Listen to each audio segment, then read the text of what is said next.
On dit que la modernité nous a tout donné.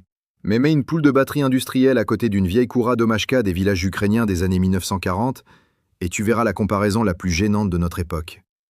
D'un côté, un oiseau fragile, dépendant, incapable de survivre sans granulés calibrés.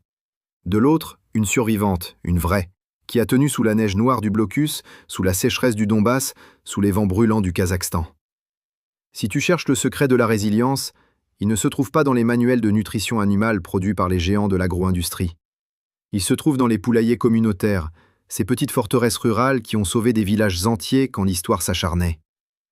Souviens-toi de 1942, Ukraine centrale. Les kolkhozes peinent à nourrir les familles, les hommes sont au front, les convois sont bloqués. Qui nourrit les enfants? Pas l'État, pas les usines, mais les dvoroviers couris, les poules de cour. On les nourrissait avec ce qu'on avait, son, pelures de pommes de terre, orties séchées, restes fermentés dans un vieux tonneau. Les femmes savaient qu'en mélangeant céréales humides, un peu de levure sauvage et des herbes lacto-fermentées, la ration doublait en valeur nutritive. Elles n'avaient pas de chiffres, mais nous, on les a aujourd'hui. La fermentation augmente la biodisponibilité des vitamines du groupe B de 30 à 70%, enrichit le mélange en lysine, un acide aminé essentiel pour la croissance, et multiplie les probiotiques naturellement présents. Pendant que l'industrie moderne vend des sacs d'aliments enrichis, nos grands-mères créaient, sans le savoir, des usines microbiennes vivantes sous leurs pieds. En Biélorussie, après la guerre, dans les années 1950, quand les champs étaient encore jonchés de ruines, ce sont les poules et les porcs élevés Napotstilke Glubokoy, sur litière profonde, qui ont relancé les villages. La paille, les copeaux, la tourbe, mélangée au fumier, s'activaient sous l'effet des micro-organismes thermophiles. Une chaleur douce montait du sol, parfois 30 degrés Celsius, même en plein gel. Et les poules grattaient, fouillaient, déterrent un monde invisible, larves, mycélium, microfaune, de vraies protéines gratuites. Tu veux des chiffres? Une litière bien fermentée peut générer jusqu'à 18 à 22% de protéines microbiennes récupérées par les oiseaux eux-mêmes. Aucun supermarché ne te vend ça, parce que la nature, elle, ne peut pas être brevetée. Au Kazakhstan, dans les années de sécheresse des steppes, 1975, 1979, 1984, les paysans ont survécu grâce aux vieilles races rustiques, l'Orlovskaya, la Koutchinskaya, la Yurlovskaya. Pas des crosses industrielles incapables de vivre hors d'un hangar climatisé. Ces oiseaux-là vivaient à moitié en liberté, se nourrissant de ce qu'ils trouvaient. Et encore une fois, la réponse était sous leurs pattes. Fermentation naturelle du sol, décomposition contrôlée, cycle fermé. Tout ce que l'industrie moderne a voulu remplacer par des granulés uniformisés et des antibiotiques préventifs. Et maintenant, demande-toi, pourquoi ces pratiques ont-elles disparu des rayons? Pourquoi aucune marque ne te propose un kit de fermentation profonde? Parce que si ta terre nourrit tes poules, si tes déchets deviennent nourriture, si ton sol devient vivant, tu n'achètes plus rien. Pas de marge, pas de brevet, pas de dépendance. Une autonomie qui effraie plus qu'elle ne profite. L'agro-industrie préfère te vendre la peur des microbes plutôt que leur pouvoir. Elle te vend des solutions mortes pour éviter que tu découvres que le vivant est gratuit. Mais toi, tu peux commencer aujourd'hui. Un sol sec, des copeaux de bois non traités, un peu de paille et surtout de la matière organique. Arrose légèrement. Laisse la nature activer la première étincelle. Tu verras la chaleur. Tu sentiras cette odeur de forêt. C'est là que tout commence. Ajoute petit à petit. Laisse tes poules gratter. Observe la vie se multiplier. Et retiens cette pensée. Nous ne faisons pas que nourrir des poules. Nous réapprenons un langage ancien. Celui de la terre qui nourrit, qui recycle, qui protège. Un langage que nos ancêtres soviétiques maîtrisaient instinctivement. Un langage que l'industrie voudrait nous faire oublier. Les connaissances ne survivent que si nous les transmettons. La prochaine archive s'ouvrira bientôt. Si partir de la Terre nous a déjà secoués, attends de voir ce qui se cache sous les couches d'archives oubliées. Car ce qui vient maintenant, c'est la pièce manquante du puzzle, l'ingrédient invisible qui transformait de simples poulaillers communautaires en systèmes agrobiologiques capables de nourrir des villages entiers.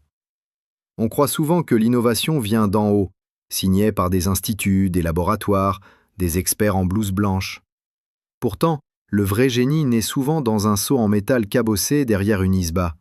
Dans les années 1960, alors que les fermes collectives d'Asie centrale étouffaient sous des canicules à 40 degrés Celsius et des hivers à moins 30 degrés Celsius, un savoir circulait discrètement de main en main. La fermentation contrôlée des déchets alimentaires.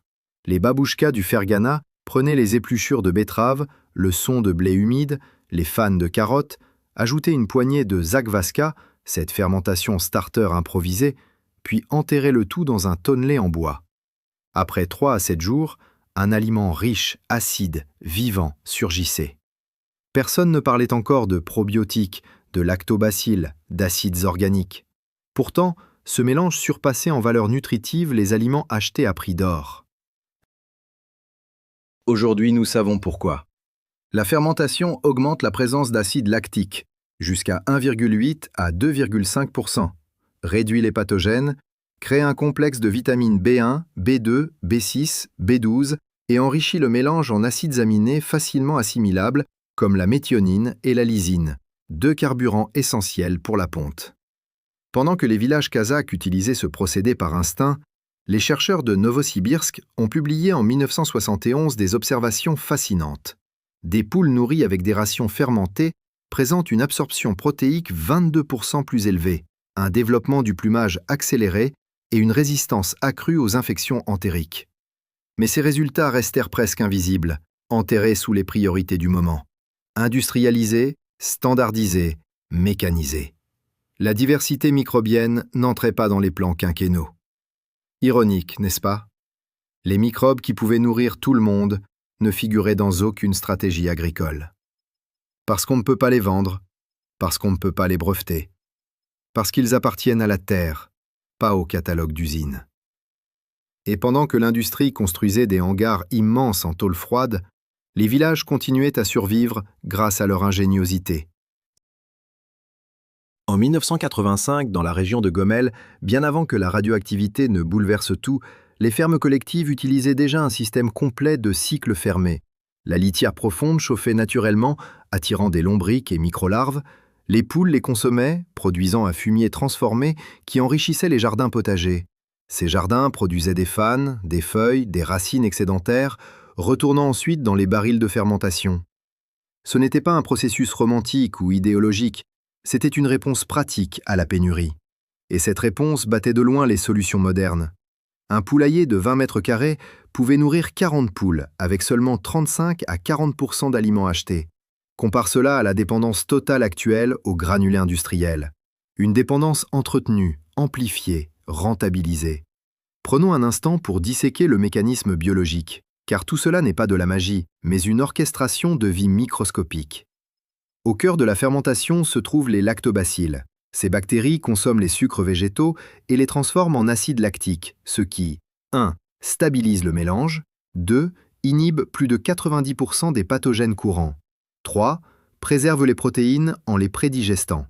Ensuite viennent les levures, véritables usines d'acides aminés capables de produire naturellement de la lysine, élément indispensable pour la croissance musculaire et la formation de l'œuf. Un œuf à coquille plus épaisse? Un plumage brillant? Une ponte stable, même en hiver? Ce n'est pas du marketing, c'est de la biochimie pure. Ajoute à cela la microfaune issue de la litière profonde, nématodes, colemboles, fragments de mycélium, et tu obtiens un repas complet qui rivalise avec les meilleurs aliments commerciaux. Alors pourquoi rien de tout cela ne figure en tête de gondole dans tes supermarchés? Pourquoi aucune marque ne vante la puissance des déchets fermentés, du sol vivant, de la microfaune naturelle? Parce que cette vérité dérange. Si ton poulailler devient un écosystème autonome, tu ne dépends plus d'eux. Tu n'as plus besoin d'acheter des vitamines en poudre, des antibiotiques déguisés sous le nom de stimulateurs de croissance, ou des sacs de granulés enrichis dont le contenu réel reste un mystère. L'industrie a besoin que tu crois que tout est trop complexe pour toi, que seuls des aliments formulés en usine peuvent garantir la performance, que la science appartient au laboratoire, alors que la vraie science, elle vit déjà dans ton sol. Si tu veux commencer dès aujourd'hui, voici ton premier geste. Crée un coin de fermentation. Prends un seau, remplis-le de 70% de végétaux hachés, ajoute 20% de céréales humidifiées, puis une poignée de farine de blé ou de seigle pour nourrir les microbes. Ajoute de l'eau tiède, juste assez pour atteindre la texture d'une éponge pressée. Laisse 2 à 4 jours, remuant une fois par jour. Tu vas sentir l'odeur changer, piquante, acidulée, vivante. C'est le signe que ton aliment est prêt. Donne-le en petite quantité d'abord, puis augmente progressivement. Et retiens ceci, chaque fois que tu fais fermenter, tu réveilles une archive millénaire. Tu rétablis un lien brisé entre la terre, l'oiseau et l'humain. Nous ne faisons que réactiver ce que les villageois russes, ukrainiens, kazakhs savaient déjà. L'autonomie n'est pas un concept moderne, c'est un héritage. Et cet héritage ne doit pas dormir.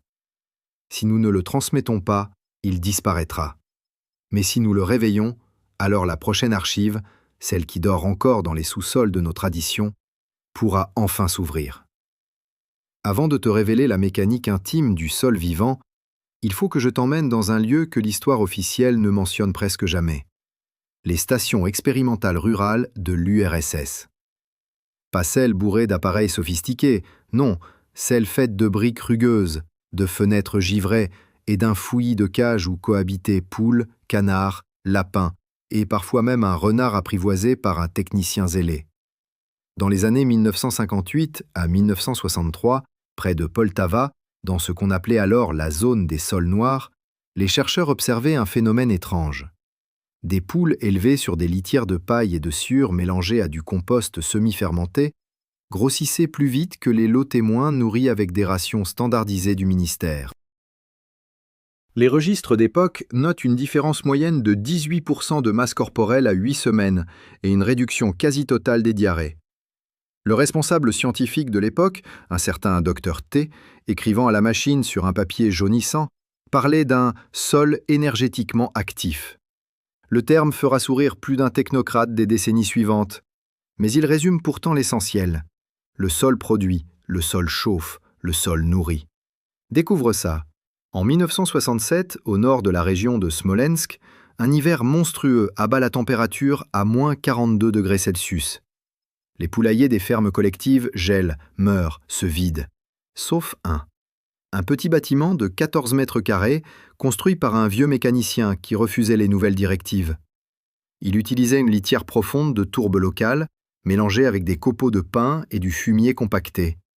Une fermentation interne s'est enclenchée, atteignant 28 degrés Celsius au centre de la masse. Les poules, bien au chaud, grattaient ce matelas vivant. Et voici le détail que les ingénieurs de l'époque ont complètement ignoré. La tourbe retient l'azote et les acides volatiles, ce qui limite les émanations toxiques comme l'ammoniac. Résultat, moins de stress respiratoire, meilleure absorption, meilleure immunité. Cette année-là, les poules de Smolensk ont produit 19% d'œufs en plus que la moyenne régionale, alors que leurs congénères mouraient de froid. Cette seule archive devrait suffire à montrer ce que l'agriculture industrielle refuse d'admettre. Un sol vivant, c'est une armée silencieuse qui travaille pour toi. Et pendant que les villages inventaient sans le savoir les systèmes agrobiotiques modernes, l'industrie avançait dans une toute autre direction, celle du contrôle total. Dans les années 1980, les usines avicoles géantes du sud de la Russie, de Voronej à Rostov, remplacent progressivement la litière naturelle par des caillebotis en plastique. Pourquoi ? Parce qu'un sol vivant n'est pas standardisable. Parce qu'un microbe ne remplit pas de formulaire. Parce que la vie est incontrôlable. Et surtout parce qu'un poulailler autonome n'achète presque rien. Le complot économique n'a jamais eu besoin de conspirateurs. Il suffit de marge, de bilan comptable et d'une idéologie du progrès qui méprise tout ce qui vient de la terre. Les élevages en batterie imposent des aliments scientifiquement équilibrés, bourrés de vitamines synthétiques, d'oligo-éléments importés et souvent, à l'époque, d'antibiotiques subthérapeutiques utilisés à titre préventif. La fermentation naturelle, elle, ne coûte rien, ne se vend pas, ne fait enrichir personne. Voilà pourquoi elle disparaît. Mais toi, tu n'es pas là pour engraisser une industrie. Tu es là pour nourrir tes animaux, ta famille, et d'une certaine manière, la mémoire de ceux qui ont survécu avant nous. Alors je dois t'expliquer ce que les scientifiques soviétiques n'ont pas eu le droit de diffuser à grande échelle. Comment la fermentation profonde agit exactement sur la physiologie de la poule. Imagine la litière comme un poumon inversé. Elle absorbe l'humidité, piège l'azote, libère de la chaleur. Au niveau microbien, les lactobacilles décomposent les glucides en acide lactique, acidifiant légèrement le sol, ce qui réduit drastiquement la présence de coliformes. Les actinomycètes, eux, transforment la cellulose en protéines microbiennes que la poule récupère en grattant. Et les champignons saprophytes libèrent des enzymes qui améliorent l'assimilation des minéraux présents dans les débris végétaux. Le trio parfait. Résultat pour l'oiseau, un système digestif mieux colonisé, une absorption améliorée du calcium, jusqu'à plus 25% selon certaines expériences internes de 1974, une coquille plus épaisse, une ponte plus stable, un plumage moins cassant. Tout cela gratuitement. Maintenant, un point crucial que très peu de vidéos mentionnent, la gestion du carbone.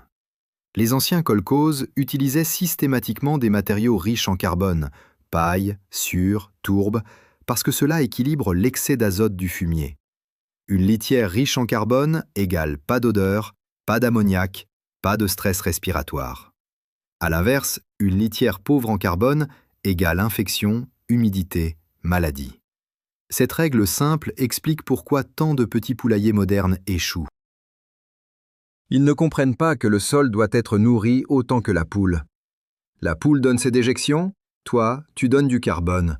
C'est un échange, un contrat ancien. Laisse-moi te montrer maintenant ce que tu peux faire dès aujourd'hui. Pour lancer une fermentation profonde efficace, commence par 20 cm de sure non traitée. Ajoute 10 cm de paille hachée, mélange avec un peu de terre de ton jardin, oui, ta propre terre, car elle contient déjà les micro-organismes adaptés à ton climat et à ta région. Humidifie légèrement, mais pas trop. Introduis tes poules, laisse-les travailler. En 2 semaines, tu sentiras la chaleur. En 1 mois, elles auront déjà intégré dans leur alimentation des protéines invisibles pour l'œil humain, mais bien réelles dans leurs œufs. Et en 3 mois, tu verras ce miracle vieux comme le monde, un sol qui se régénère, une odeur de forêt, un cycle bouclé.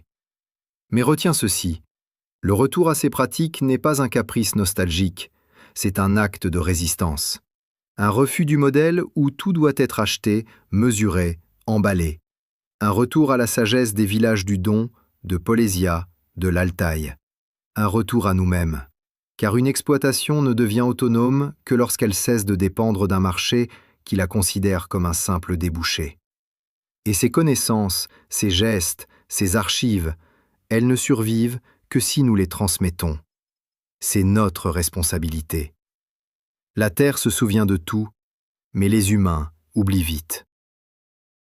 Alors apprends, applique et partage. La prochaine archive est prête à sortir de l'ombre. Il est temps d'ouvrir une archive plus étrange encore. Une archive que les manuels officiels ont volontairement ignorée parce qu'elle révélait quelque chose d'inacceptable pour l'industrie. La poule n'a jamais été conçue pour dépendre intégralement de l'humain. Au contraire, dans un environnement vivant, elle est capable de subvenir à une grande partie de ses besoins grâce à un mécanisme biologique que les anciens des campagnes soviétiques connaissaient sans même être capables de le nommer. Pour comprendre ce mécanisme, on doit retourner dans les années 1972 à 1978, dans les régions rurales du nord du Kazakhstan, autour de Kokcheto, où les fermes collectives pratiquaient une méthode presque mythique qu'ils appelaient la soupe du sol. Quand les hivers recouvraient les plaines d'un manteau de givre si dense que même les renards semblaient hésiter à sortir, les poules, elles, continuaient de gratter le sol du poulailler. Pourquoi ? Parce qu'à quelques centimètres sous la couche superficielle, l'activité microbienne transformait les déchets végétaux en un véritable bouillon nutritif. Fragments de protéines microbiennes, spores fongiques riches en enzymes, acides aminés libres, vitamine B générée par lactobacilles actifs. Les paysans disaient « le sol nourrit mieux que nous ». Et tu sais quoi ? Ils avaient raison. Dans les archives techniques de la région de Minsk de 1981, on trouve un rapport étonnant. Dans un poulailler utilisant une litière profonde de 30 cm, les poules obtenaient jusqu'à 38% de leur apport protéique simplement en grattant la litière. Aucun complément, aucun granulé industriel, juste le sol nourri par les déchets, devenu une chaîne alimentaire autosuffisante. Et pour couronner le tout, cette activité réduisait le stress, maintenait la température interne du poulailler et renforçait le système immunitaire des oiseaux. Les chercheurs notaient une réduction de 60% des maladies respiratoires et intestinales. La conclusion était limpide, un sol riche en vie égale une poule riche en ressources. Mais ce rapport resta dans un tiroir, trop dangereux pour les plans industriels qui se préparaient. Pendant cette même décennie, dans la région de Tula, un autre phénomène intriguait les techniciens de terrain. Ils observaient que les poules élevées sur litière vivante avaient un plumage incroyablement dense, souvent utilisé comme argument pour les vendre plus cher sur les marchés locaux. Les vétérinaires finirent par mesurer la teneur en acide folique et en vitamine B6 dans la viande et les œufs. Elle dépassait parfois de 25 à 40% celle des oiseaux élevés de manière industrielle. La raison est simple, la fermentation libère ces vitamines, et les champignons saprophytes présents dans la litière en produisent naturellement. Imagine la scène. Tandis que l'industrie dépense des millions pour enrichir artificiellement les aliments, la nature, elle, enrichit gratuitement, et mieux, tout ce qu'elle touche. Mais voilà, encore une fois, la nature ne peut pas être brevetée. On ne peut pas mettre une étiquette « exclusivité industrielle » sur un lactobacille ou sur une poignée de mycélium. Alors ces découvertes, pourtant révolutionnaires, furent enterrées sous des montagnes de discours modernistes et de sacs d'aliments standardisés. Maintenant, parlons d'un autre savoir ancestral, celui des kvass d'herbe, utilisés dans les villages russes et ukrainiens. Ce mélange fermenté, composé d'orties, de pissenlit, de fanes de betterave et de feuilles de chou, fournissait aux poules un concentré d'acides organiques, de vitamines C, K et B, et surtout une dose massive de micro-organismes bénéfiques. Dans les années 1950, à la frontière entre la Biélorussie et la Pologne, les paysans donnent à leurs poules ce kvass pour stimuler la croissance au printemps, lorsque les ressources naturelles sont encore limitées. Les archives indiquent que ce simple breuvage permettait une croissance 10 à 15% plus rapide et une ponte plus précoce, parfois de 2 semaines. Aujourd'hui, l'industrie pourrait en vendre la version en poudre, dans un sac plastifié, avec une étiquette marketing flamboyante. Pourtant, ce que faisaient les grands-parents ne coûtait rien. Une poignée d'herbe, un seau, de l'eau. Et 3 jours de fermentation.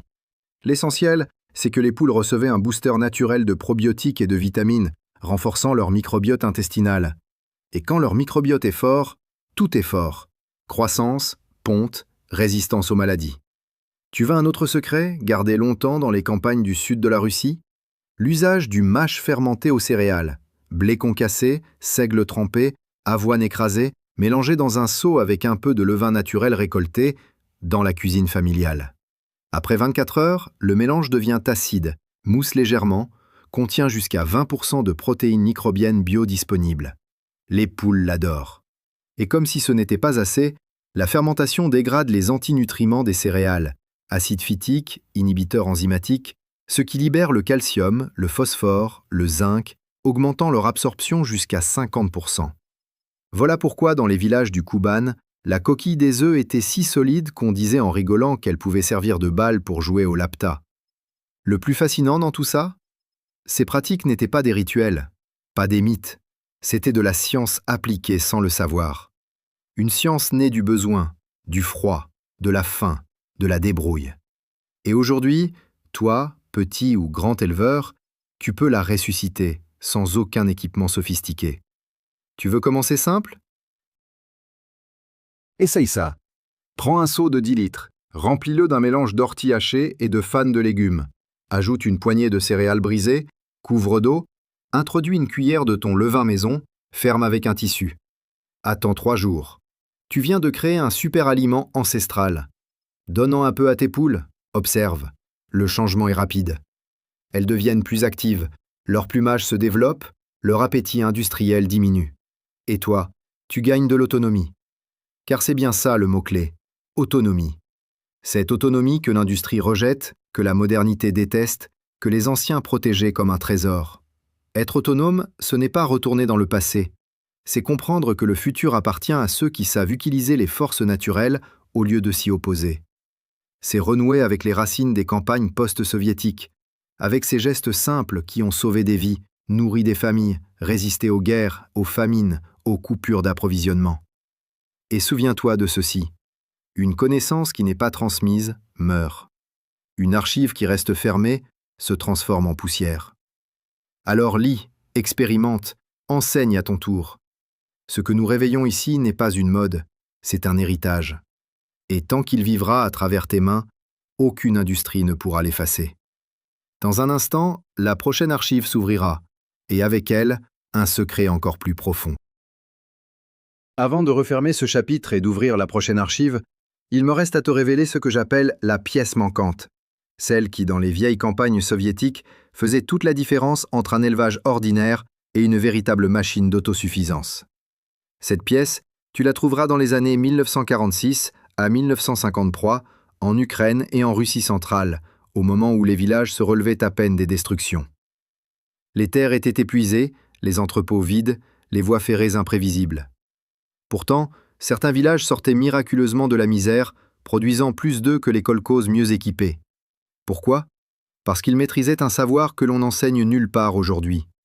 L'art d'utiliser la microfaune comme ressource alimentaire vivante. Dans les régions de Briansk et de Polésia, où les sols marécageux abritaient une biodiversité invisible, les anciens savaient qu'en maintenant une litière humide mais bien oxygénée, un écosystème entier se formait. Collemboles, acariens non parasites, nématodes, microlarves. Tous riches en protéines facilement assimilables, souvent entre 40 et 60% selon les estimations modernes. Les archives non publiées d'un institut vétérinaire de Kiev montrent que des poules vivant sur une litière ainsi maturée consommaient spontanément jusqu'à 12 grammes de protéines vivantes par jour, sans que le paysan ne dépense un seul kopek. Les scientifiques de l'époque avaient même mesuré, lors d'une expérience de 1952, une augmentation de la teneur en méthionine plasmatique chez les poules de plus 18%, uniquement grâce à cette microfaune. Aujourd'hui, l'industrie veut te vendre des méthionine boosters. Ironie absolue, la nature le faisait déjà, gratuitement, et mieux. Mais les industriels n'aiment pas l'imprévisible. Ils n'aiment pas les systèmes vivants. Ils préfèrent les milieux stériles, contrôlables, standardisables. Pourquoi crois-tu que les grandes firmes ont éliminé tout ce qui ressemble à un sol vivant dans les élevages ? Parce qu'un sol autonome rend inutile une bonne moitié de leurs produits. Désinfectants, granulés enrichis, vitamines artificielles, antibiotiques préventifs. Un élevage autonome n'est pas rentable, pour eux. Mais il l'est pour toi. Alors si tu veux reprendre la main, écoute bien ce qui suit, car c'est là que réside la vraie puissance. À partir de maintenant, imagine ton poulailler comme un écosystème fermé, un cercle vertueux qui tourne sans fin. L'URSS post-de-guerre n'avait pas inventé le zéro déchet, elle l'avait vécu par nécessité. Tout était utilisé, réutilisé, retourné au sol. Les épluchures fermentées, les céréales trempées, les herbes infusées, la litière se régénérait. Rien n'était perdu. Aujourd'hui, nous devons nous réapproprier ce modèle, mais avec une compréhension scientifique bien plus avancée que celle de nos ancêtres. Commençons par un élément simple, les acides organiques produits par la fermentation. Dans les vieux villages de Saratov, on ajoutait systématiquement au seau d'eau des poules une cuillère de ouksus, un vinaigre local souvent issu de pommes sauvages. Ce geste, transmis par les grands-mères, augmente l'acidité de l'eau et inhibe la prolifération de bactéries pathogènes comme E. coli et Salmonella.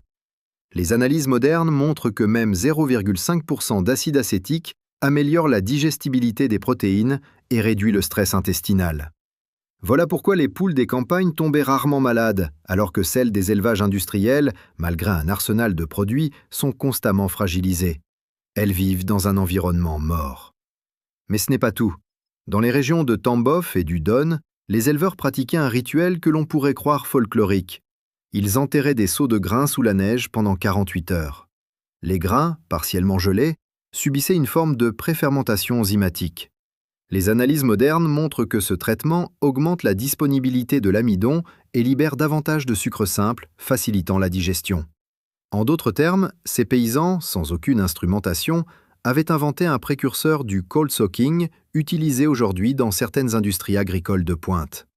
Le savoir paysan a toujours eu 100 ans d'avance. Et que dire du cycle du calcium ? Dans les villages de l'Altaï, chaque foyer pilait les coquilles d'œufs et les réincorporait dans la ration des poules, mais pas n'importe comment. Il mélangeait ces coquilles avec des feuilles fermentées de choux ou de betterave, ce qui acidifiait légèrement le mélange. Résultat, le carbonate de calcium des coquilles se dissolvait partiellement en ion Ca2+, beaucoup plus assimilable par l'organisme de la poule. Une coquille de meilleure qualité commence dans la litière, pas dans une usine. Tu veux une technique qui frappe encore plus fort? Voici ce que faisaient les paysans du Turkménistan lors des sécheresses des années 1980. Ils mélangeaient terre sèche, fumier et eau dans un bassin peu profond, laissant les mouches y pondre.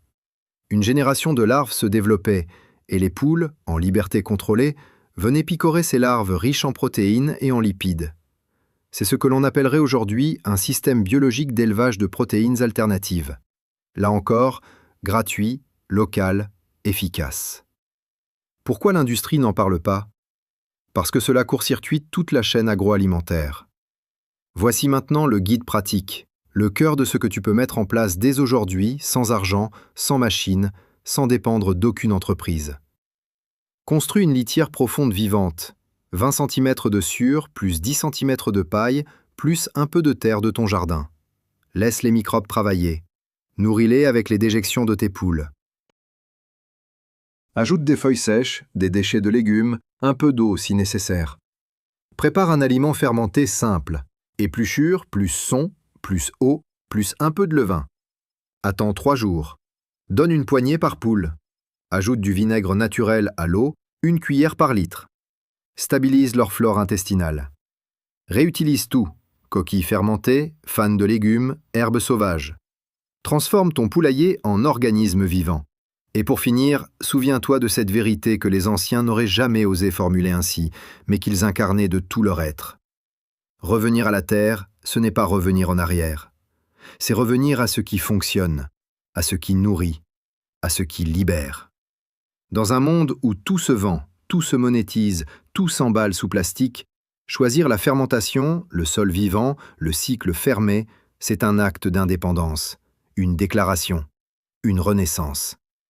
Nos aïeux ont traversé guerre, famine, blocus, sécheresse grâce à ces pratiques. Aujourd'hui, elles peuvent te donner, à toi aussi, une autonomie réelle, une souveraineté alimentaire, une paix intérieure. N'oublie jamais, une connaissance ne vit que si elle circule. Un secret ne devient puissance que s'il passe de main en main. Toi, maintenant, tu es le prochain maillon de cette chaîne millénaire.